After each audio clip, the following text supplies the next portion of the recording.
तानाशाहों की तानाशाही हम चलने नहीं देंगे, किसी बेगुनाह का घर हम फिर जलने नहीं देंगे, और आप कितना भी कर लो तानाशाही मोदी जी, पर हम आपकी दाल गलने नहीं देंगे। और अगर सुप्रीम कोर्ट हस्तक्षेप नहीं करता तो ये पुलिस दबाव में आकर के कभी भी एफआईआर करने के लिए आगे नहीं बढ़। जैसे रावण को घमंड हो गया था ना कि हमें कोई हटा नहीं सकता है, वैसे ही भारतीय जनता पार्टी को घमंड हो गया है। बृजभूषण जी, कर्म करो पर ध्यान रहे पथ छूटे ना, और इतनी देवो हवा की ये गुब्बारा फूटे ना। तब आप किसानों से टकराए थे, आज आप उनकी बेटियों से टकराए हो। नमस्कार, मैं ज्योति यादव आप सभी का नेशनल दस्तक पर स्वागत करती हूँ। बता दें कि पहलवानों के समर्थन में युवा जो आपको देखने पर सोशल मीडिया पे तो तमाम ये लोग वायरल होते रहते हैं, लेकिन टचवुड इस वक्त भी मेरे साथ मौजूद हैं। आप साफ तौर पर देख सकते हैं। कैमरामैन से रिक्वेस्ट करूंगी कि एक बार वो जरा माहौल दिखा दें आपको जंतर मंतर का, कि क्या माहौल है। इसी विषय पर चर्चा करेंगे। युवाओं के विचार जानना बेहद आवश्यक है, तो मैं चाहूंगी कि एकाएक मैं सभी से बातचीत करूं। क्या कहना चाहेंगे आप? देखिए, आज 7वां दिन है। हाँ। और बड़े दुर्भाग्य की बात है कि इस देश के हुक्मरान को आज दिखाई नहीं दिया कि इस देश का मुकुट, इस देश का गौरव, इस देश का मान सम्मान सड़कों पर बैठा है। और अगर सुप्रीम कोर्ट हस्तक्षेप नहीं करता तो ये पुलिस दबाव में आकर के कभी भी एफआईआर करने के लिए आगे नहीं बढ़ती। दबाव में आई है पुलिस, बिल्कुल साफ दिखाई देता है। अगर दबाव में नहीं होती तो आज 6 दिन पहले ही एफआईआर हो गई होती। लेकिन एफआईआर हो जाने के बाद अभी तक ये सार्वजनिक नहीं किया गया कि कौन सी धाराएं लगाई गई, कौन से एक्ट लगाए गए। और कल रात का मंजर मैं आपको बताता हूं। कल रात को, मैं पिछले 4 दिन से यहीं रुक रहा हूं दिन रात। कल रात में हमने गद्दे मंगवाए अपने। हम वहां ऊंचा लगाना चाहते थे जहां हमारे खिलाड़ी सोते हैं, हमारे गद्दे नहीं लाने दिए। पुलिस अधिकारी से बात की तो उसने एक जवाब दिया, बोले प्रदर्शन करने आए हो तुम, रोड पे सो जाओ। ये उनकी भाषा थी। और पूरी तरीके से चाक चौबंद है कि किसी भी तरीके से ये बैरिकेड्स खुले हुए दिखाई दे, संख्या कम दिखाई दे, इन खिलाड़ियों को यहाँ से खदेड़ दूं।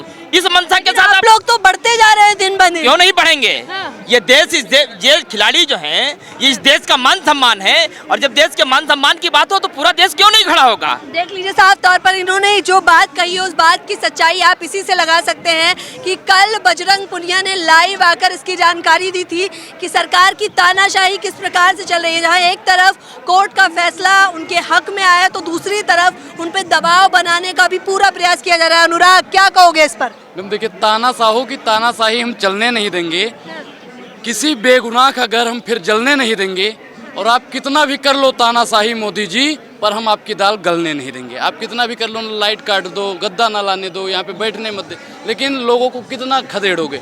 जैसे रावण को घमंड हो गया था ना कि हमें कोई हटा नहीं सकता है, वैसे ही भारतीय जनता पार्टी को घमंड हो गया है। अच्छा, बीजेपी को घमंड हो गया? किस चीज का? उनको घमंड हो गया। और इनको ये शायद भूल रहे हैं कि रावण को घमंड हुआ था तो लंका में वो गए थे अंगद जी, उन्होंने अपना पैर जमा दिया था। रावण का पूरा खानदान आ गया, उसे उठा नहीं पाया। तो भारतीय जनता पार्टी जब तक महिलाओं की बात नहीं करेगा, इन पहलवानों की बात नहीं करेगा, तब तक यहाँ के लोग उठने वाले तो नहीं। नारा ही बेटी बचाओ बेटी पढ़ाओ है, मेरा ईमान, महिलाओं का सम्मान, बड़े बड़े नारे हैं। तो और बजट भी लगाया इन नारों पे। ये नारे इनके लगाए, बजट लगाया, लेकिन ये नारे इनके कहीं ना कहीं खोखले होते नजर आ रहे हैं। प्रधानमंत्री जी एक बृजभूषण से डर गए।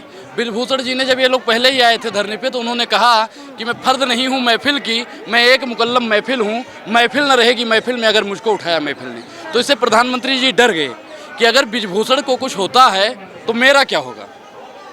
मेरा नहीं, मोदी जी का, मतलब मोदी जी सोचते हैं मेरा क्या होगा, अमित शाह जी का क्या होगा, राजनाथ जी का क्या होगा। क्योंकि मोदी जी से लेके अमित शाह जी सब मिले हुए हैं बृजभूषण। बिल्कुल, आपको नहीं लगता है? अगर हम मानते हैं कि मोदी जी नहीं मिले होते तो आज तक ट्वीट क्यों नहीं आया? अगर जयशाह के पापा उनसे नहीं मिले हैं तो आज तक ट्वीट क्यों नहीं आया? अगर पंकज सिंह के पापा नहीं मिले हैं तो ट्वीट क्यों नहीं आया? बृजभूषण तो खुद बयान दे रहे हैं कि न्यायालय पे पूरा भरोसा है कि वो न्याय करेंगे मेरे साथ न्याय करेंगे। भैया, महिलाओं के साथ जिसे न्याय करना चाहिए वो बृजभूषण के लिए न्याय करेगा। इसमें मैडम आप समझिए कि कहीं ना कहीं ये न्यायालय को भी अपना मोहरा बनाना चाहते हैं। कर्म पे भरोसा है, वो कह रहे हैं कर्म पे भरोसा है मुझे मेरे। बृजभूषण जी, कर्म करो पर ध्यान रहे पथ छूटे ना, और इतनी देवो हवा की ये गुब्बारा फूटे ना। पाप का इनका गुब्बारा जो है मैडम, वो सुप्रीम कोर्ट फोड़ देगा और इन महिलाओं को न्याय मिलेगा। क्योंकि प्रधानमंत्री जी कल मन की बात करने वाले हैं। हो सकता है कल की मन की बात में महिलाओं की बात कर दें, कल की मन की बात में पहलवानों की बात कर दें, कल की मन की बात में 40 से ज़्यादा जिन पे मुकदमे लगे। भरोसा है? मैडम क्योंकि देखो ये अगर महिला सशक्तिकरण की बात करते हैं हम समझ सकते हैं कि प्रधानमंत्री जी की मजबूरियां रही होंगी। ब्रिजभूषण जी के इशारों पे वो काम करते हैं, हम ये बात समझते हैं, उनके दिग्गज नेता हैं, ठीक। लेकिन कल वो मन की बात पे जब बैठेंगे तो देश की 135 करोड़ जनसंख्या उनसे आस लगा के बैठेगी। 100 एपिसोड हो गए हैं, लोग माला पहना रहे हैं मोदी जी को कि मन की बात के 100 एपिसोड पूरे कर लिए हैं, मैडम, जश्न का माहौल चल रहा है। नहीं तो भारतीय जनता पार्टी हर चीज़ में जश्न मनाती है, तो कल भी हो सकता है कि प्रधानमंत्री जी इसी जश्न के मौके पे महिलाओं को और पहलवानों को भी तोहफा दे दें, क्योंकि प्रधानमंत्री जी जब इनको मेडल मिलता है तो प्रधानमंत्री जी अपने घर पे चाय के लिए बुलाते हैं। हाँ। क्या प्रधानमंत्री जी वहाँ मन की बात से यही करेंगे ना, जमा मस्जिद के पास में, वहाँ से मैच कितनी दूरी होगी? ए भैया 2-3 किलोमीटर, 3 किलोमीटर मान लो, हैं?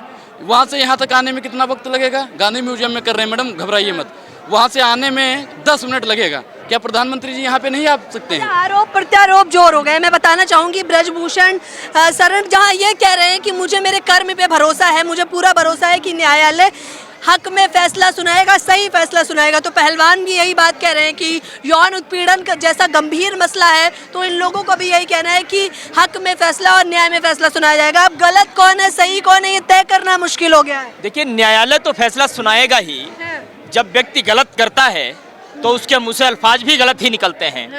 आज ही ब्रजभूषण शरण ने प्रेस कॉन्फ्रेंस की है और उस प्रेस कॉन्फ्रेंस में जो खुलासा हम न कर पाए, हमारे खिलाड़ी न कर पाए, वो खुलासा उन्होंने किया आज। उन्होंने कहा कि इसमें एक माइनर लड़की है, नाबालिग लड़की, जिसने कमेटी को बयान नहीं दिया, लेकिन पुलिस में आकर के उसने पुलिस कंप्लेंट दी। मैं पूछना चाहता हूं ब्रजभूषण से, तुम्हें कैसे पता चला कि एक माइनर लड़की है? तुम्हें कैसे पता चला कि एक नाबालिग लड़की है? और तुम्हें कैसे पता चला कि उसने कमेटी में बयान न देकर के पुलिस को कंप्लेंट दी? ये शोर तो शुरू से ही चल रहा है। नहीं शुरू से है, ये आज का शोर है। और ये सवाल तो पहलवान भी कह रहे हैं ना 7 में से एक माइनर है। मैंने डिस्कस किया, बजरंग पुनिया जी से डिस्कस, उन्हें यह कैसे मालूम है कि पुलिस में कंप्लेंट दी? इसका जवाब आप दीजिए। फिर उन्होंने कहा कि हर महीने कोई ना कोई लड़की आती है, ये तो लेके नहीं जाते।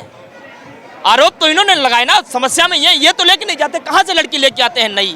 और कितनी लड़कियां ऐसी हैं जो इस डर से ऊपर उठ करके इनके पास तक आती हैं किसी तरीके से लड़ने के लिए, और कितनी लड़कियों के साथ यौन शोषण होता है, ये तो खुद खुलासा करें ब्रजभूषण। वो खुद अपने आप स्पष्ट कर रहे हैं कि गलत तो मैं हूँ। तो मतलब आप कह रहे हैं सिर्फ 7 लड़कियां नहीं है, उससे तमाम लड़कियां हैं। अरे ये तो सिंबॉलिक तौर पर वो हैं जिन्होंने हिम्मत जुटाई इनसे लड़ने के लिए, सामने आई, सड़क पर बैठी, अपना पूरा करियर दांव पे लगा के बैठी। लेकिन आप सोचिए कि ये वो फेडरेशन है जिस फेडरेशन में सबसे कम मेडल आते हैं। क्यों आते हैं? इसी तरीके से लड़कियां अगर मानसिक प्रताड़ना से जूझती रहेंगी, उन पे अत्याचार शोषण होता रहेगा, तो फिर आज विनोद फोगाट ने कहा, आज किसी पत्रकार ने सवाल उठाया कि तुमने तो उन्हें अपनी शादी में बुलाया था। ये वही ब्रजभूषण है जो विनीश फोगाट से कहा था तुम्हारी इतनी हिम्मत, तुम्हारी इतनी औकात, तुम हमें अपनी निमंत्रण पत्र नहीं दो। खुद लिखवाता था उनको हाथ से बैठकर, चूंकि उन्हें रेसलिंग करनी थी। क्या करते बेचारे? लेकिन आज वो उससे ऊपर उठ चुके हैं, इसलिए बाहर निकल करके आ रहे हैं वो। लेकिन एक बात स्पष्ट कर देना चाहता हूं मैं, आपने सहारा लिया पीटी उषा जी का, एक पीटी उषा का सहारा लिया आपने, वो पावर में है भारतीय, खुद विवादित बयान दे रही कह रहा हूँ, वो भारतीय राज्यसभा सांसद है भारतीय जनता पार्टी की। अरे उससे पहले एक महिला भी तो हैं आप, एक खिलाड़ी भी तो आप। साक्षी मलिक की आंखों में आंसू थे जब वो ये कह रही थी कि तुम मेरी प्रेरणा हो, हम आपको देख करके बड़े हुए हैं। अरे पावर एक तरफ रखते हैं, राज्यसभा सांसद का पद एक तरफ रखते हैं, जो वरिष्ठ खिलाड़ी आप आते यहाँ, पोछते इनके आंसू, पूछते तो कम से कम क्यों बैठे हो, क्या तकलीफ है, क्या समस्या है, बताते कोई रास्ता, तब सही होता। आपने एक कमरे में बैठ कर ट्वीट कर दिया, बयान दे दिया, गलत कमेटी तो बिठाई गई थी। यहाँ तक मैं आपको बताना चाहूंगी ब्रजभूषण शरण ने खुद कहा कि कमेटी पर भरोसा तो करना चाहिए था। कहीं ना कहीं आपने कमेटी के साथ भी विश्वासघात किया है पहलवान। कौन सी कमेटी? कमेटी में 3 से 4 हक में, कमेटी में 3 से 4 लोग किसके हैं? भारतीय जनता पार्टी के। उस कमेटी में एक लड़की है बबीता फोगाट, आज उसने ट्वीट किया, अभी देखो, अभी लेके खड़ा हूँ, हमारे एक साथी ने ट्वीट किया, उनको सीधे देखो, ये देखो क्या बात करते हैं आप। जो कमेटी में उनसे हम सवाल पूछ रहे हैं, जितने सवाल उठा रहे हैं उतने हम तथ्य दे रहे हैं उनको लगातार पिछले 4 दिनों से। आप ब्लॉक कर रहे हो, आप भाग रहे हो, सिर्फ ट्विटर खेलना चाहते हो, बयान खेलना चाहते हो, तो खेलिए आप। लेकिन एक बात स्पष्ट कर देना चाहता हूं मैं कि यही दिल्ली थी, यही दिल्ली की वो सड़कें थी जिन सड़कों पर आज से 1.5 साल पहले किसान आंदोलन हुआ था। वहां भी आपने तमाम तरीके की बातें कही थी। 750 लोग काल का ग्रास बन गए थे, इस लोक से परलोक गमन कर गए थे, फिर भी किसान बैठे रहे और उन्होंने इस देश के हुक्मरान को घुटनों के बल बैठ माफी मांगने पर मजबूर किया। और तब आप किसानों से टकराए थे, आज आप उनकी बेटियों से टकराए हो। और इस बार ये हमारे मान सम्मान का मामला है, हमारे घर की इज्जत का मामला है, हम तब तक यहाँ बैठे रहेंगे जब तक इनके साथ न्याय नहीं हो जाता। और एक बात और कि जो बेटियां इस देश को मेडल दिलाने के लिए विदेशी सरजमी पर तमाम पहलवानों को धूल चटा सकती हैं, ऐसे एक नहीं अनेक ब्रजभूषण को सलाखों के पीछे पहुंचा सकती हैं। ये तमाम तरह की बातें निकल कर सामने आ रही हैं। किस प्रकार से इन लोगों का कहना है कि ये तथ्यों पर बात कर रहे हैं, सिर्फ ट्विटर नहीं खेलना चाहते। क्या कहेंगे आप? और क्या, बात तो करना ही नहीं चाहती ना भाजपा। भाजपा क्या कर रही है? भाजपा सिर्फ अपनी राजनीति में व्यस्त है। और क्या कर रही है भाजपा? ठाकुरों का वोट, यूपी में भी इलेक्शन आ गए हैं, इलेक्शन के चक्कर में वो ठाकुरों का वोट चाहिए उन्हें। यूपी में क्या चल रही है? यूपी की पॉलिटिक्स खेल रही है भाजपा। और क्या कर रही है? तो देखिए पॉलिटिक्स चल रही है बस। भाजपा सिर्फ राजनीति करती है। भाजपा को जहाँ राजनीति दिखती है, भाजपा सिर्फ वही जो करना होता है वो करती है। अच्छा, एक मुख्य सवाल पूछना चाहूंगी मैं आप लोगों से, अनुराग, खासतौर पर आपसे, कि कहा जाता है जब से बीजेपी आई है तभी से तो खेलों को बढ़ावा मिला है। हाँ, बीजेपी के नेताओं को तभी से बढ़ावा मिला है, क्योंकि आप देख लो कुलदीप सेंगर, संदीप सेंगर जो खेल मंत्री हरियाणा के हैं, मनोज मित्तल, ब्रिजभूषण, चिन्मयानंद स्वामी, जितने भी आते हैं सब बढ़ावा इनको मिल गया। बढ़ावा देने वाला कौन है? इनका मुखिया कौन है? इनका मास्टरमाइंड करने वाला कौन है? ये स्मृति ईरानी जी एक महिला होने के नाते क्या महिलाओं का दर्द साझा नहीं कर सकती हैं? वैसे तो पीटती हैं, अरे अरे महिलाओं के साथ गलत हो रहा है, महिलाओं के साथ गलत हो रहा है। अगर इसी में कोई विपक्ष का नेता होता, कांग्रेस का या आम आदमी पार्टी या किसी अन्य पार्टी का नेता होता, यहीं पे बीजेपी के जितने भी नेता थे, जितने भी खोखले नेता हैं, नकली तानाशाह हैं, सब यहीं पे लेट जाते महिलाओं के, मतलब यहीं पे पहलवानों के साथ में बैठे रहते, लेटे रहते, कहते हम जाएंगे नहीं जी, इनको इंसाफ कब मिलेगा, इनको इंसाफ कब मिलेगा, सर पीटते रहते। क्या स्मृति ईरानी जी से एक ट्वीट इन महिलाओं के लिए नहीं होना चाहिए? जो खेल मंत्री हैं वो चुनाव में व्यस्त है, चुनाव उनके लिए चुनाव जरूरी है, ये महिला जरूरी है, बताइए, ये पहलवान जरूरी है। जो खेल मंत्री जी हो राजमा चावल खा रहे हैं, अरे राजमा चावल तो महाराज बाद में भी खा लेना, पहले महिलाओं के लिए ट्वीट तो कर दो, पहलवानों के लिए ट्वीट तो कर दो। द्रौपदी मुर्मू जी जो राष्ट्रपति हैं, मैं कहना तो नहीं चाहता था लेकिन बोलने पे मजबूर होना पड़ेगा, क्या उनके लिए भी एक ट्वीट नहीं निकल रहा है? अरे मैडम, राष्ट्रपति किसी पार्टी की तो नहीं होती है ना, क्या राष्ट्रपति को एक ट्वीट करना चाहिए या नहीं करना चाहिए? आप बता दो।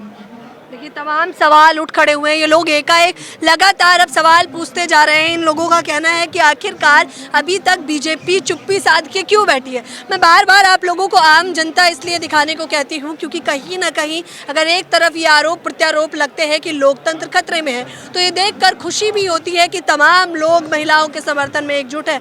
अगर यौन उत्पीड़न का मामले का आरोप जो लगाया गया है वो सच है और कोर्ट ये फैसला सुना देती है, तो आम जनता की जीत होगी। ठीक उसी प्रकार से जैसे किसानों ने टिकरी बॉर्डर, सिंगू बॉर्डर और गाजीपुर तमाम बॉर्डरों पर बैठ के अपने बिल को पास करवा लिया था। इस पूरी खबर के बारे में आपकी क्या राय है, मुझे बताना बिल्कुल ना भूलें। कैमरा पर्सन आशीष के साथ ज्योति यादव, नेशनल दस्तक। नेशनल दस्तक की आपसे गुजारिश है कि अगर इसको बचाना चाहते हैं तो नेशनल दस्तक को सब्सक्राइब करने के लिए रेड कलर के सब्सक्राइब बटन को दबाएं, फिर बेल आइकन की घंटी दबाएं। नेशनल दस्तक को बचाने के लिए बहुत जरूरी है कि हर खबर को शेयर करें, लाइक करें, कमेंट जरूर करें।